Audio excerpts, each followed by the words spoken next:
غزہ میں اسرائیل کی وحشیانہ کارروائیوں کے دوران مزید 166 فلسطینی شہری شہید ہو گئے ہیں۔ فلسطینی وزارت صحت کی جانب سے جاری بیان کے مطابق گزشتہ 24 گھنٹوں کے دوران اسرائیلی جارحیت سے مزید 166 فلسطینی شہید ہوئے، جس کے بعد 7 اکتوبر سے اب تک شہید ہونے والے افراد کی تعداد 9227 ہو گئی ہے۔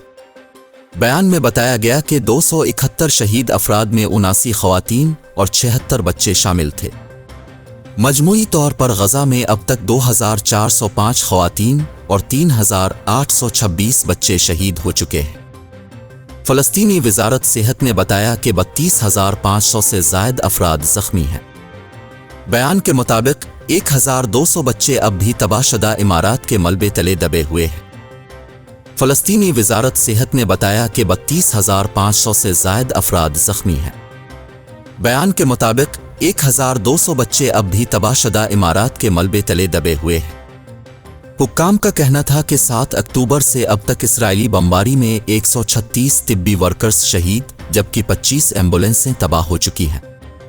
بیان میں مزید بتایا گیا کہ اسرائیل کی جانب سے 7 اکتوبر سے اب تک غزہ کے اسپتالوں پر 126 جبکہ طبی مراکز پر 50 حملے کیے گئے۔